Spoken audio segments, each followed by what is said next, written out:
The massive ship floated in the darkness of space like a metal mountain. Its hull stretched for miles, covered in spikes and weapon ports that glowed with purple energy. The Sovereign's Wrath was the pride of the Zephyrian fleet, an admiral. Vexstar stood on its bridge, feeling very pleased with himself. "Sir, we have detected a primitive vessel ahead," reported his scanner officer, a thin creature with 4 arms and green skin. "It appears to be from the species called humans." Admiral Vexstar's 6 eyes focused on the main screen. There, floating peacefully in space, was a small ship that looked nothing like the mighty Zephyrian warships. It was white and blue, with smooth curves instead of threatening spikes. To the Admiral, it looked like a toy. "Humans," he said with a laugh that sounded like breaking glass. "I have heard of these creatures. They live on a small world at the edge of nowhere. Their technology is supposed to be very basic."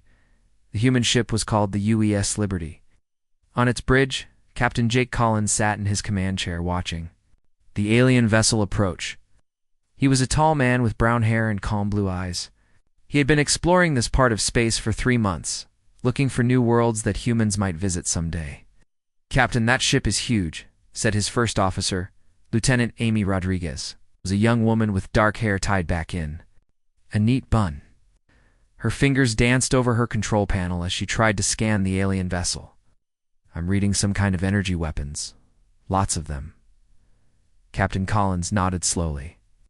"Open a communication channel, Amy. Let's see if we can talk to them." The communication system made a soft beeping sound. Captain Collins stood up and smoothed down his blue uniform. This was humanity's first contact with aliens, and he wanted to make a good impression. "Unknown vessel, this is Captain Jake Collins of the United Earth ship Liberty. Come in peace and hope to establish friendly relations with your people." On the Zephyrian bridge, Admiral Vexstar listened to the translation and laughed again. Friendly relations. This tiny ship wants to be friends. He turned to his weapons officer. "What kind of weapons does it have?" "Very few, sir. Maybe some small energy cannons. Nothing that could hurt us." Admiral Vexstar smiled, showing rows of sharp teeth. Signaled the human ship.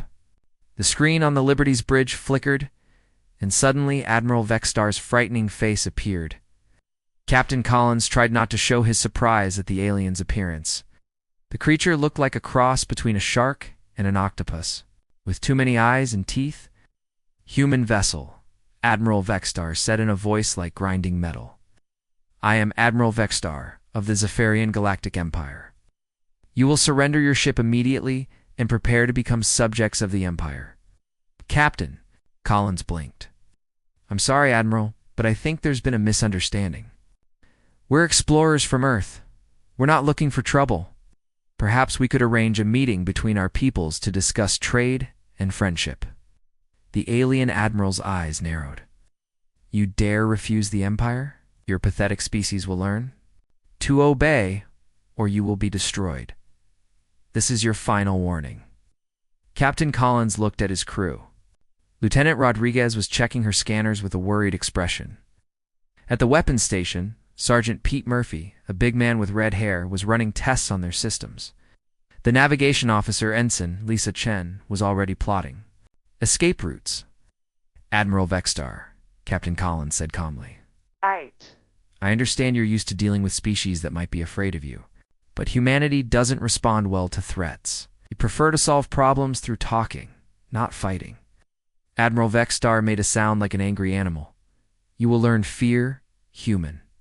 All species bow before the might of the Zephyrian Empire. We have conquered 12 different races across the galaxy. Your primitive world will be next." The communication ended with a harsh, crackling sound. Captain Collins sat back down in his chair and took a deep breath. "Captain," Lieutenant Rodriguez said quietly, "I'm detecting weapon signatures from their ship. They're powering up what looks like plasma cannons." "How many?" Captain Collins asked. "About 50 of them, sir. Each one is bigger than our entire ship." Sergeant Murphy turned from his station. "Sir, should I ready our weapons?" Captain Collins was quiet for a moment, thought about his orders from Earth Command. The Liberty was supposed to be on a peaceful exploration mission. But Earth Command had also given him other instructions, ones that were sealed and marked only open if humanity is threatened. Not yet, Pete, he said finally. Let's see what they do. On the Zephyrian ship, Admiral Vexstar was giving orders. To his crew, target their engines first. Want them disabled, not destroyed. They'll make good slaves once they learn their place. Yes, sir, replied the weapons officer. Plasma cannons ready. Fire. The space around the Sovereign's Wrath lit up with purple energy as dozens of plasma cannons fired at once. Oh. The beams of energy streaked across space toward the small human ship. On the Liberty's bridge, everyone watched the incoming weapons fire on their screens. Brace for impact, Captain Collins said calmly. The plasma beams struck the Liberty with tremendous force. The ship shook slightly, like a boat in gentle waves. Then the energy faded away, and the Liberty sat in space exactly as it had before. It's completely undamaged. On the Zephyrian bridge, silence fell like a heavy blanket. Admiral Vexstar stared at his screens, not believing what he was seeing. Report, he said in a quiet voice. Sir, all weapons hit the target directly, but their shields absorbed the entire attack. No damage detected. That's impossible. Our plasma cannons can destroy a battlecruiser with one shot. Yes, sir. But the human ship appears to be completely undamaged. Admiral Vexstar's face turned, a darker shade of green. Fire again. All weapons. Maximum power. On the Liberty, Captain Collins opened the communication channel again. Admiral Vexstar's angry face appeared on the screen. Admiral, you're making a mistake, Captain Collins said. We don't want to fight you.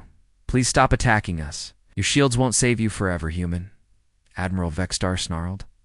We have weapons that can crack planets in half. I'm sure you do, Captain Collins replied. Admiral, I really think you should reconsider this course of action. The second wave of plasma fire was even more intense than the first.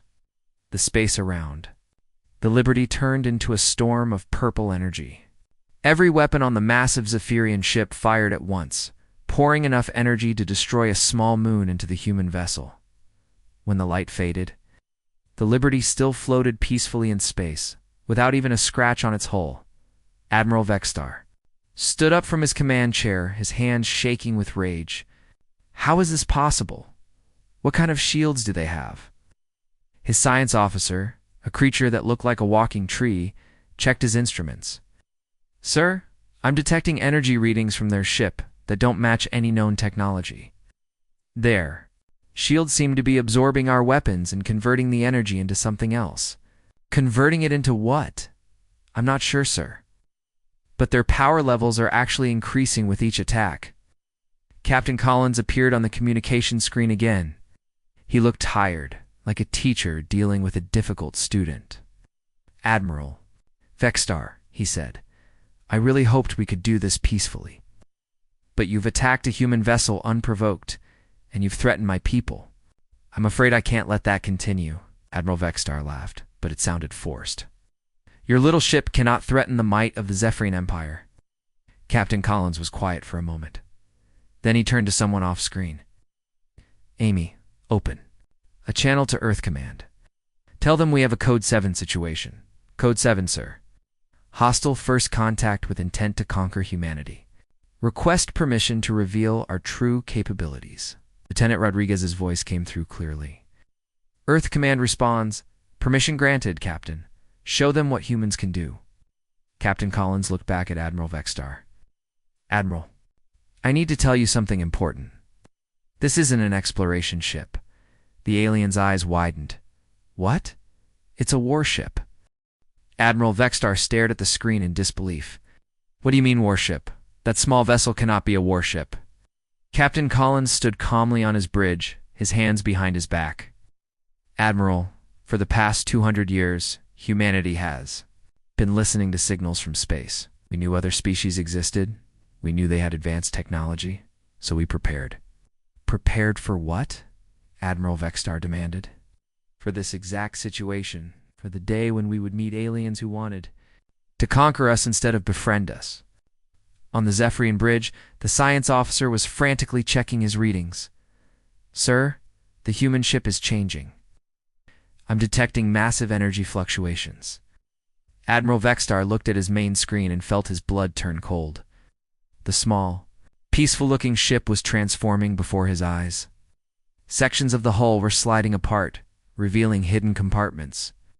What had looked like smooth, curved metal was now opening like a flower, but instead of petals, it revealed weapons. Lots of weapons. The Liberty's true size became clear as hidden sections extended outward. The ship was not small at all. It had been compressed, folded in on itself like a puzzle box. Now it was unfolding, growing larger and larger, until it was nearly as big as the Zephyrian dreadnought. "Impossible," Admiral Vexstar whispered. "Captain." Collins smiled, but it was not a friendly smile. "Nothing is impossible, Admiral. Humans are very good at making things that seem impossible." On the Liberty's bridge, Lieutenant Amy Rodriguez was working at her station with quick, precise movements. "Captain, all weapon systems are online. Target acquisition is complete." "Shall I disable their weapons?" "Not yet, Amy. Give the Admiral one more chance to be reasonable." Admiral Vexstar was not feeling reasonable. He was feeling scared, and when Zephyrians felt scared, they became dangerous. All ships attack formation. Surround the human vessel. If it's really a warship, we'll see how it handles the entire fleet. Captain Collins sighed. "Admiral, you're making another mistake. This isn't just one ship you're dealing with." "What do you mean, Amy?" "Show him the sensor readings from the area." On the Zephyrian bridge, the main screen changed to show a tactical display of the surrounding space. Admiral Vexstar looked at the readings and felt his heart stop beating. There were not just one human ship in the area. There were dozens. Ships that had been hidden, disguised as asteroids, space debris. Even empty space itself were now revealing themselves. Each one was transforming just like the Liberty, unfolding into massive warships, bristling with weapons that Admiral Vexstar had never seen before. "How long have they been there?" he asked his scanner officer. I don't know, sir. Our sensors showed nothing but empty space." Captain Collins appeared on the screen again. "We've been watching you for 3 hours, Admiral. Ever since you've entered this system. We wanted to see what kind of people you were before we made contact. And what did you decide? That you're the kind of people who shoot first and ask questions? Later. That's unfortunate, because we really did want to be friends." Admiral Vexstar looked around his bridge at his frightened crew. "How many ships do you have in this system? About 50? But Admiral, you should know something else. While we've been talking, you've been attacking other human colonies throughout this sector." The alien admiral's face went pale. "What? Your Empire launched a coordinated attack on 12 human settlements. You thought we were primitive and defenseless. Your commanders are discovering right now that they were wrong." Lieutenant Rodriguez turned to Captain Collins. "Sir, I'm receiving reports from the other colonies. The attacks have been repelled. No human casualties? And the Zephyrian forces?" "All disabled, sir. Ships captured. Crews unharmed but confined." Captain Collins nodded and turned back to Admiral Vexstar. "Your people are safe, Admiral. We don't kill unless we have to. But your ships are now under human control." Admiral Vexstar tried to process what he was hearing. "You captured our entire attack fleet?" "Yes. It wasn't very difficult. You see, Admiral, while your empire was conquering primitive species, humanity was preparing for war against advanced civilizations. We've spent 2 centuries developing weapons and tactics specifically designed to fight enemies who are more powerful than us. That's impossible. We have the most advanced technology in the galaxy." Captain Collins looked sad. "Admiral, you have the most advanced technology that you know about. But the galaxy is a big place. There are things out there that even humans are afraid of. That's why we prepared so carefully." On the Liberty's bridge, Sergeant Pete Murphy was monitoring the weapon systems. "Captain, I'm detecting movement from their ship. They're trying to charge their main cannon." "How long until it's ready to fire?" "About 30 seconds, sir." Captain Collins looked at Admiral Vexstar. "Admiral, please don't do that. You've already seen that your weapons can't hurt us. If you fire your main cannon, I'll have to respond with force. Your ship cannot withstand our planet-killer weapon," Admiral Vexstar said, but his voice shook. "Admiral, our ship has been sitting here absorbing your weapons' fire for the past 10 minutes. We've been converting that energy into power for our own systems. If you fire your biggest weapon at us, you'll just be giving us more energy to work with." But Admiral Vextar was too proud and too scared to listen. Fire the main cannon. Sovereign's wrath gathered energy from its core, channeling it into a massive weapon that ran the length of the ship. The cannon was designed to crack the crust of planets, to boil away oceans, to end civilizations. It had never failed to destroy its target. The beam of pure energy that erupted from the Zephyrian ship was brighter than a star. It struck the Liberty with the force of 1,000 nuclear weapons. The space around both ships lit up like daylight. When the light faded, the Liberty was still there, completely undamaged. But now it was glowing with stored energy, and its weapons were pointing directly at the Zephyrian ship. "Thank you, Admiral," Captain Collins said. "You just gave us enough power to run our ship for a year." Admiral Vextar's voice was barely a whisper. "What are you?" "We're humans, Admiral. We're problem solvers. And you've been a problem, Lieutenant." Rodriguez looked up from her station. "Captain, I have a lock on all their weapon systems. Shall I disable them?" "Do it." What happened next was unlike anything Admiral Vextar had ever seen. The human weapons didn't fire beams of energy or launch missiles. Instead, they seemed to reach out with invisible hands and simply turn off the Zephyrian weapons, all across the Sovereign's wrath. Weapon systems shut down. Plasma cannons went offline. Missile launchers sealed themselves. The main cannon that had just fired went dark and cold. "How?" Admiral Vextar asked. "Electromagnetic pulse weapons, but very precise ones," Captain Collins explained. "They only affect the systems we want them to affect. Your life support is fine. Your engines still work, but your weapons are dead." "Sir," the Zephyrian science officer said, "I'm detecting similar energy signatures from all the human ships. They're all targeting our fleet." Admiral Vextar looked at his tactical display. 50 human warships surrounded his fleet, each one larger and more heavily armed than anything the Zephyrians had ever built. All of them were powered by the energy his own weapons had provided. "What do you want?" he asked. Captain Collins was quiet for a moment. "Admiral, I want you to go back to your empire. I want you to tell your emperor what happened here. Him that humanity is not a primitive species that can be conquered.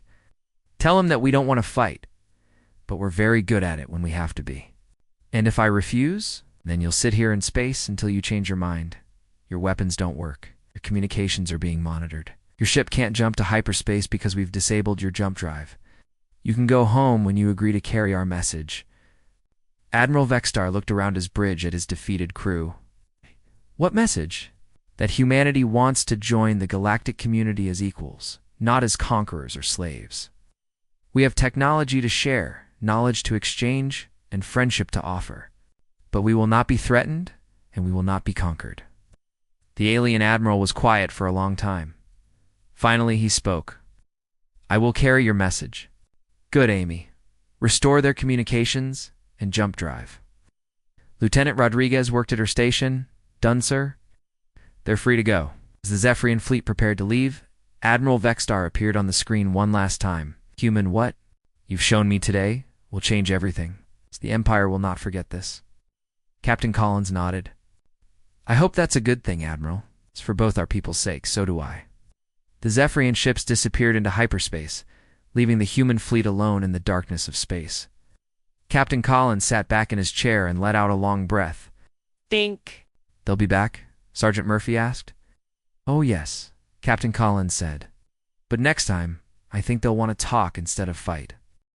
Emperor Zortok sat on his crystal throne in the heart of the Zephyrian capital ship, the Imperial Crown. His massive form filled the chair, and his 12 eyes glowed with rage as he listened to Admiral Vextar's report. The throne room was silent, except for the Admiral's nervous voice echoing off the dark walls. "You're telling me," Emperor Zortok said slowly, "that a single human ship defeated your entire fleet?" Admiral Vextar kept his head down. "Yes, Your Imperial Majesty, but it wasn't just one ship. They had hidden an entire fleet in the system. Their technology is far beyond what we expected." "Beyond our technology?" The Emperor's voice was like thunder. "We have ruled this galaxy for 3,000 years. We have conquered 12 species. No primitive world has ever resisted us. The humans are not primitive, Your Majesty. Their ships can absorb our weapons and use the energy to power their own systems. They can disable our technology without destroying it. They can hide entire fleets from our scanners. Emperor Zortok stood up from his throne. He was twice as tall as Admiral Vexstar and covered in thick, armored skin. Then we will send a larger fleet. We'll send every ship in the Empire. These humans will learn to fear us. Your Majesty, I don't think that will work.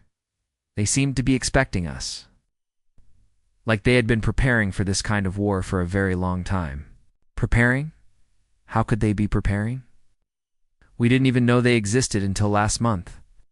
Admiral Vexstar finally looked up. They knew about us, Your Majesty. They've been listening to our communications for 200 years. They knew we existed, and they knew we conquered other species. So they got ready for the day we would find them. The Emperor was quiet for a long moment. Then he turned to his military advisor, General Crixon, a creature that looked like a giant insect with 4 arms and a mind built for war. General, mobilize every ship we have, every dreadnought, every battlecruiser, every fighter. I want the largest fleet in galactic history assembled within 1 week. Yes, Your Majesty. How many ships should I gather? All of them. 10,000 ships. You will crush these humans so completely that no other species will ever dare to resist us. Again. Meanwhile, on Earth, Admiral Lisa Harper stood in the command center of the Global Defense Network. She was a woman in her 50s with gray hair and sharp green eyes that had seen many battles. Around her, dozens of officers worked at stations monitoring communications from across human space. Admiral, said Colonel Danny Walsh, her chief of staff, we're receiving reports from all our outer colonies. The Zephyrian attacks have been repelled. No human casualties. But we've captured over 200 alien ships and about 50,000 prisoners. Admiral Harper nodded. How are we treating the prisoners? According to the Geneva Convention, Admiral, medical care, adequate food, communication with their families. Most of them seem surprised that we're not torturing them. Good, what about intelligence? What have we learned about their empire? Walsh consulted his tablet. They control about 40% of this galaxy. 12 conquered species, all forced into slavery or servitude. Their technology is advanced, but not as advanced as they think it is. Most importantly, they've never faced an enemy that fought back effectively. Meaning they're not prepared for real war, Admiral? They're used to easy victories against primitive species. They don't know how to fight someone who can match their technology and exceed their tactics.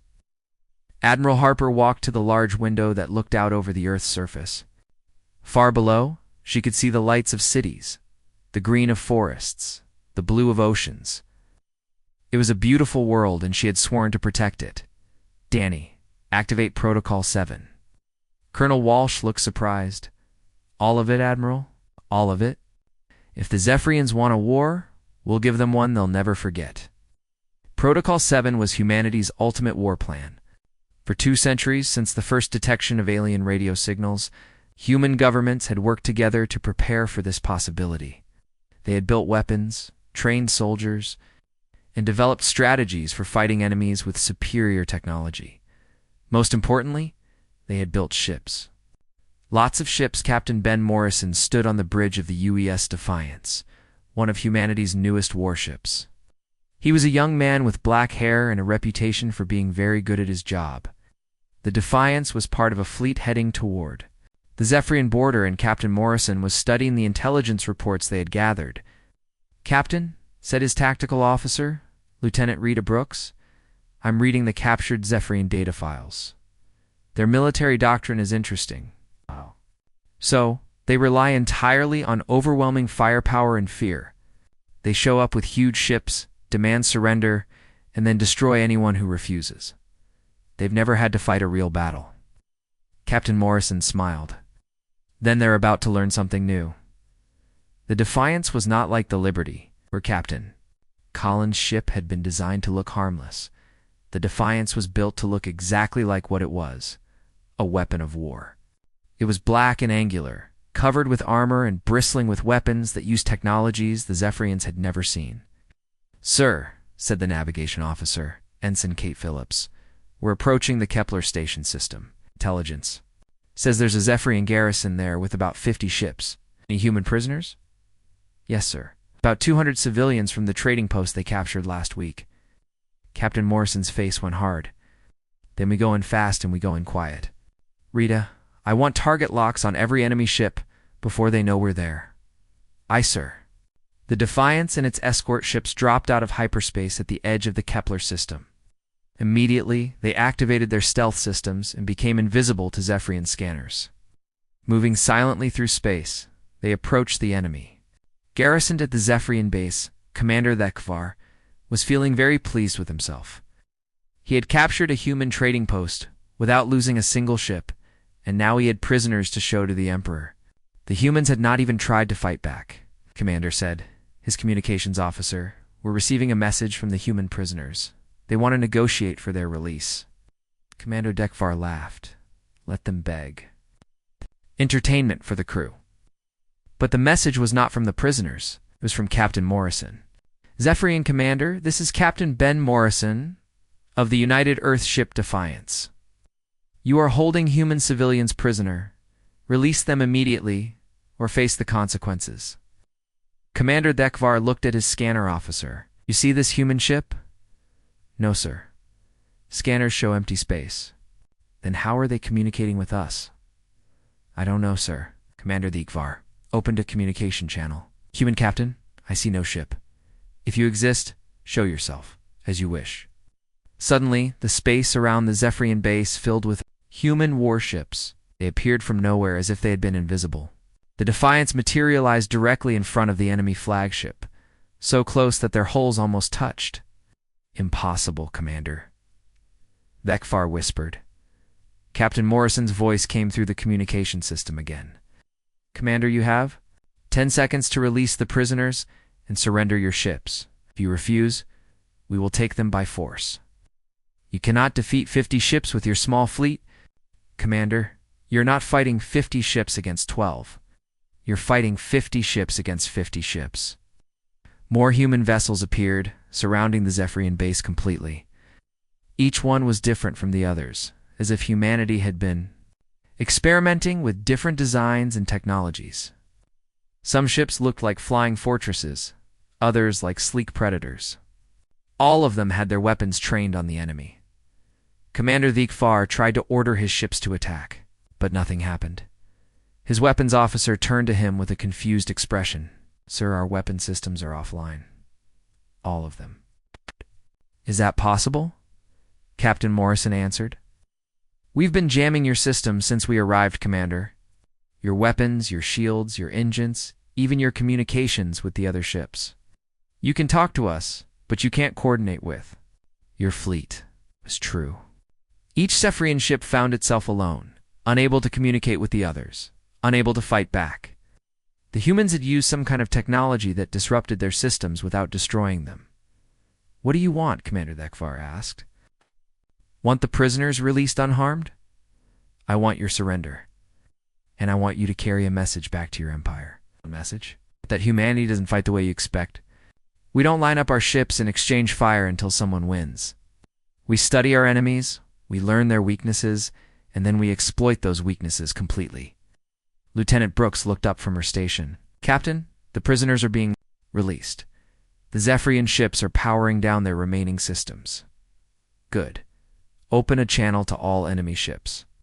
Captain Morrison's voice echoed through every Zephyrian vessel in the system. Attention, Zephyrian forces. Your ships are now under human control. Your crews will be treated according to the laws of war. You'll be fed, given medical care, and allowed to communicate with your families. When this conflict is over, you will be returned to your people unharmed. Commander Thekvar was confused. You're not going to kill us? Why would we kill you? You're not our enemies, Commander. Your Emperor is our enemy. We're just soldiers following orders. We don't kill. Soldiers who surrender. Emperor Zortok stood before the largest war fleet ever assembled in galactic history.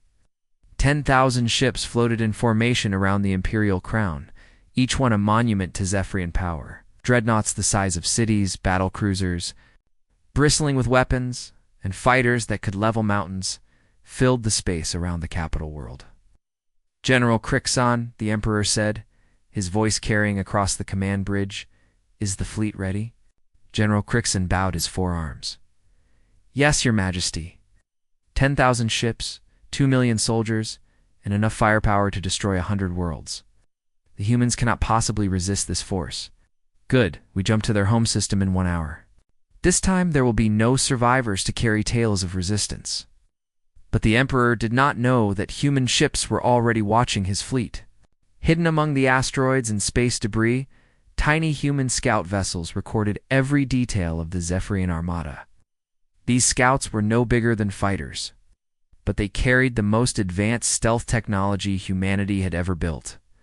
Lieutenant Commander Amy Rodriguez, now commanding one of these scout ships, the UES Whisper, transmitted her readings back to Earth Command. "Admiral Harper, you need to see this. They're not just bringing a big fleet, they're bringing everything they have." On Earth, Admiral Harper studied the intelligence reports in the Global Defense Command Center.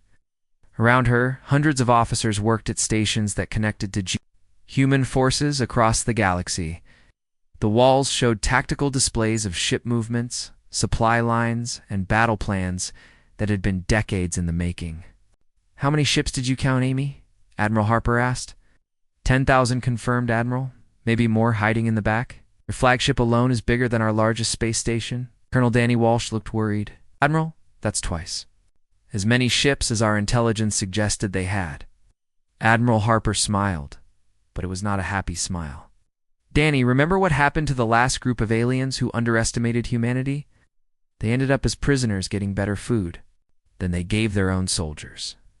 "Exactly. The Zephyrians are about to learn the same lesson, but on a much larger scale."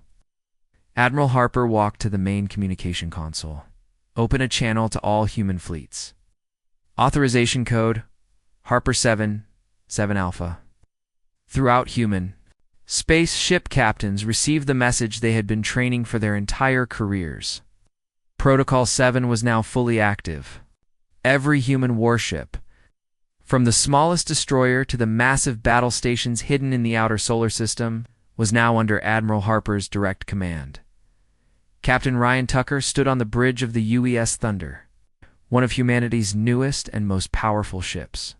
He was a veteran officer with gray hair and scars from battles against space pirates and hostile aliens. When the Protocol 7 message came through, he turned to his crew with a grim expression. "Ladies and gentlemen, this is what we've been preparing for. The largest alien fleet in history is heading for Earth, and they want to destroy our entire civilization."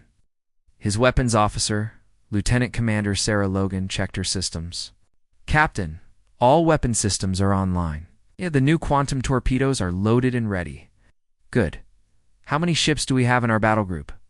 50 ships, sir. All of them equipped with the latest technology?" Captain Tucker nodded. "And we're just one battle group out of 100. The aliens think they're facing a primitive species, but they're about to discover what humans can do when we're really angry. The human fleet that assembled to defend Earth was unlike anything the galaxy had ever seen. Ships emerged from hidden bases throughout the solar system, rising from the depths of gas giant atmospheres, uncloaking from behind moons, and materializing from what had appeared to be empty space. But the most impressive sight was Earth itself. As the Zephyrian fleet approached the solar system, scanners detected massive energy signatures coming from the planet. What the aliens thought was a simple world was actually the most heavily fortified location in human space. Dr. Sarah Logan, the xenobiologist who had been captured earlier, is now aboard the human command ship, having been rescued during the Kepler station operation. She had spent weeks as a prisoner of the Zephyrians and had learned much about their psychology and tactics. "Admiral Harper," Dr. Logan said, "I need to tell you something important about the Zephyrians. They're not just conquerors, they're bullies." "The difference?" "Bullies only pick fights they know they can win. When they meet real resistance, they often collapse completely. Their entire military doctrine is based on fear and overwhelming force against weaker enemies they've never had. To fight a real war?" Admiral Harper listened carefully. "What does that mean for us?" "It means that if we can show them they can't win easily, they might retreat. But it also means that if they think they're losing, they might do something desperate. Like what? Their ships carry planet-killer weapons, Admiral. If they can't conquer Earth, they might try to destroy it. This information changed Admiral Harper's strategy completely. She couldn't just defeat the Zephyrian fleet. She had to defeat them so quickly and completely that they wouldn't have time to use their most dangerous weapons. Commander Kate Phillips, now captain of her own ship, the UES Defender, was part of the advance force that would meet the Zephyrians. At the edge of the solar system, her ship was one of the new models that used technology captured from previous alien encounters and improved by human engineers. Captain, her tactical officer, reported, "The enemy fleet is dropping out of hyperspace. They're maintaining formation about 1 million kilometers out." "How do they look?" "Confident, sir. Not even raising shields." "Like this is going to be easy?" Captain Phillips opened a communication channel to the other ships in her group. "All ships, this is Phillips. Remember, we're not trying to destroy them all. We're trying to show them what happens when you threaten humanity. Make every shot count." The Zephyrian fleet approached Earth with the confidence of conquerors who had never known defeat. Emperor Zortok himself commanded from the bridge of the Imperial Crown, surrounded by his finest generals and admirals. "Your Majesty, General," Crixon reported, "we're detecting some human ships ahead. Maybe 100 vessels." Emperor Zortok laughed. 100 ships against 10,000? These humans are either very brave or very stupid. Shall we demand their surrender? Let their world see what happens to those who resist the Empire. Oh. But as the Zephyrian fleet moved closer to Earth, something strange began to happen. The space around their ships started to shimmer and distort. Energy readings spiked on their instruments. And then, suddenly, human ships were everywhere. Not 100 ships, not 1,000. Ships. Tens of thousands of ships, appearing from every direction at once. Ships rose from the surfaces of planets and moons. Ships uncloaked from behind asteroids. Ships emerged from hyperspace all around the Zephyrian fleet. "Report," Emperor Zortok demanded. "Sir, we're surrounded. One count at least 20,000. Human vessels, with more appearing every second. Impossible. No species has that many ships." General Crixon was studying his tactical displays with growing horror. "Your Majesty, these aren't just ships. Some of them are mobile space stations, mobile weapons platforms, mobile shipyards that are launching fighters even as we watch. And look at their formations," added Admiral Vextar, who had been assigned. "To the fleet, despite his earlier defeat, they're not random. Every ship is exactly where it needs to be. This is the most perfect military formation I've ever seen." Emperor Zortok stared at the tactical display. The human fleet surrounded his forces completely, but they weren't attacking. They were just waiting like predators watching their prey. "Open a communication channel," he ordered. Admiral Harper's face appeared on the screen. She was a woman who looked like she had spent her life preparing for this exact moment. Her eyes were calm but hard, and her voice carried the authority of someone who commanded the loyalty of millions. "Emperor Zortok," she said, "I am Admiral Lisa Harper of the United Earth Defense Force. You have invaded our space, attacked our colonies, and threatened our people. This ends now, human admiral. You are outnumbered. Surrender now, and your deaths will be quick." Admiral Harper smiled, and it was not a pleasant expression. "Emperor, you've made the same mistake every bully makes. You assumed that because we didn't want to fight? We couldn't fight. You're about to learn the difference. You cannot defeat the might of the Zephyrian Empire. Emperor, look around you. Your fleet is surrounded by ships that are individually more advanced than your best dreadnoughts. Your weapons cannot penetrate our shields. Your tactics are designed for fighting primitives, not peers. And most importantly, you're not fighting in your home system. You're fighting in ours." As if to demonstrate her point, the space around Earth began to light up with defensive installations that had been hidden until now. The planet's moon opened like a flower, revealing weapon systems that dwarfed anything in the Zephyrian fleet. Asteroids throughout the system revealed themselves to be disguised battle stations. "This is impossible," Emperor Zortok whispered. "No, Emperor. This is what happens when a species has 200 years to prepare for invasion. Every asteroid in this system is a weapon. Every moon is a fortress. Every planet is defended by technology you can't even understand. Emperor Zortok stared at Admiral Harper through the communications screen. Around him, his bridge crew waited in tense silence. Outside, 20,000 human warships surrounded his fleet like a metal ocean. He had come to destroy a primitive world, but instead he found himself trapped by the most advanced military force he had ever seen. "You offer us mercy?" Emperor Zortok asked. His voice carried disbelief and suspicion. Admiral Harper nodded. "Correct, Emperor. You can leave our space right now. Take your fleet home. We won't pursue you or attack your worlds. All we ask is that you never return to human space. This is a trick. No species shows mercy to their enemies. Humans do, Emperor. We've been showing mercy to your people since this war began. Every Zephyrian ship we've captured, every soldier we've taken prisoner, all of them are alive and well. We don't kill unless we have no choice." General Crixon leaned close to Emperor Zortok. "Your Majesty, this could be our chance to escape and regroup. We could return with an even larger force." But Admiral Vextar, who had seen human capabilities firsthand, spoke up. "General, I don't think you understand. They're not offering us mercy because they're weak. They're offering us mercy because they're strong enough that they don't need to kill us." Emperor Zortok looked at the tactical displays surrounding his command chair. The human ships were positioned perfectly around his fleet. Every Zephyrian vessel was targeted by multiple human weapons.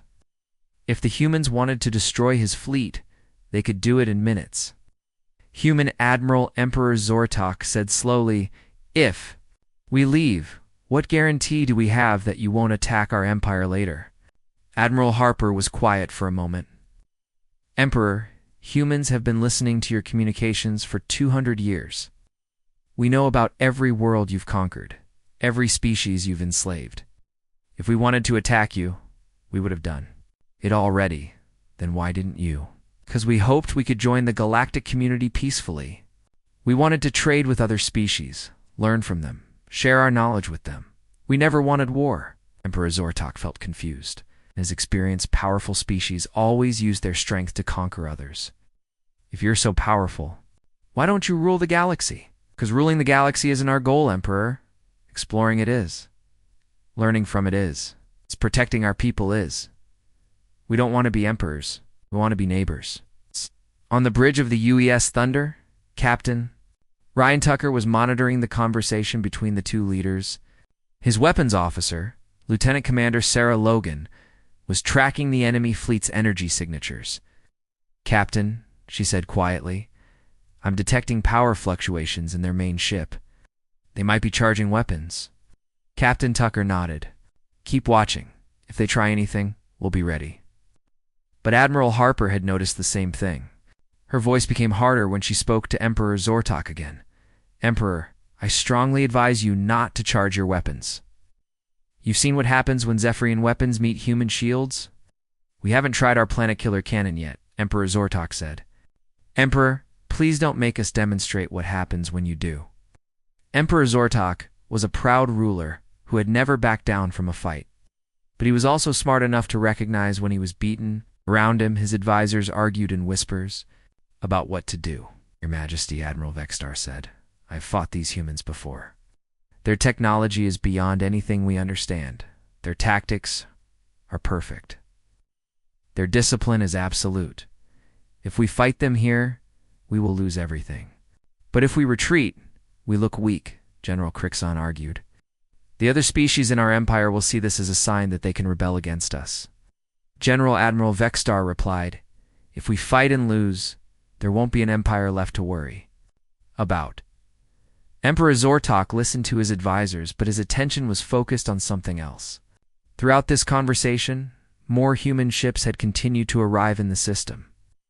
The number had grown from 20,000 to 30,000, then 40,000. "Admiral Harper," he said, "how many ships do you have in this system?" "About 50,000 now." "But Emperor, that's not the important question." "What is the important question?" The important question is, how many ships are we willing to build? Because humans are very good at building things, especially when our survival depends on it. To demonstrate her point, Admiral Harper gestured to someone off-screen. On the tactical displays, Emperor Zortok watched in amazement as massive construction. Ships began assembling new warships in real time. Human shipyards were building vessels in hours that would take other species months to construct.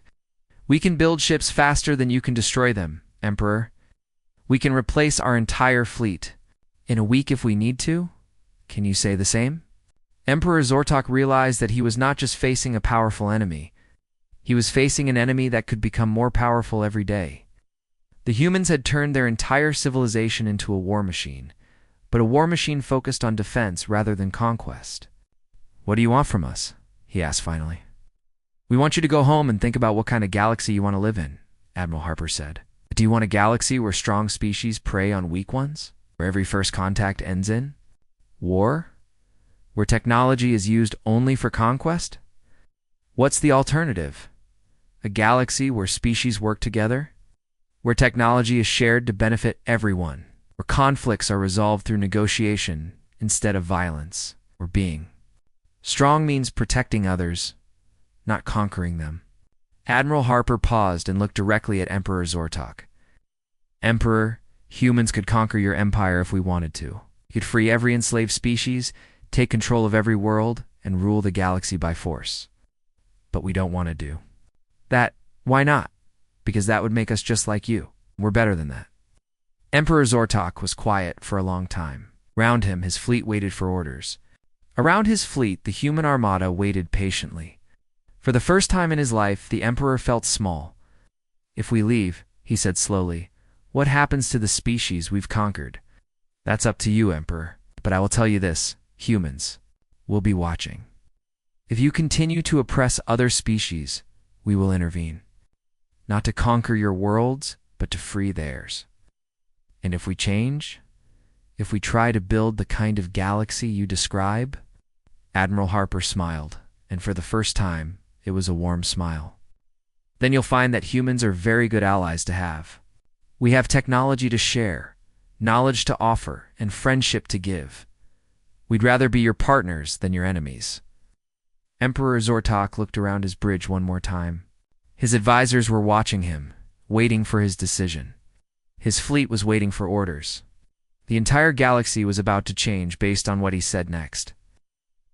"Admiral Harper," he said finally, "I accept your terms. The Zephyrian fleet will withdraw from human space, and I would like to arrange a meeting between our peoples to discuss this new kind of galaxy you envision. I would be honored to attend such a meeting, Emperor." As the Zephyrian fleet prepared to leave, Captain Jake Collins, back aboard the Liberty, watched the massive alien ships turning away from Earth. His first officer, Lieutenant Amy Rodriguez, stood beside him. "Think they'll keep their word?" she asked. "I think they're smart enough to know they don't have a choice," Captain Collins replied. "Besides, we'll be watching them. And if they try to attack other human colonies..." Captain Collins smiled. "Then they'll discover that every human ship in the galaxy is now a warship, and we're all very good at our jobs." The Zephyrian fleet jumped to hyperspace, leaving the human fleet alone in Earth's solar system. Admiral Harper stood in the command center watching the tactical displays as the enemy signatures disappeared.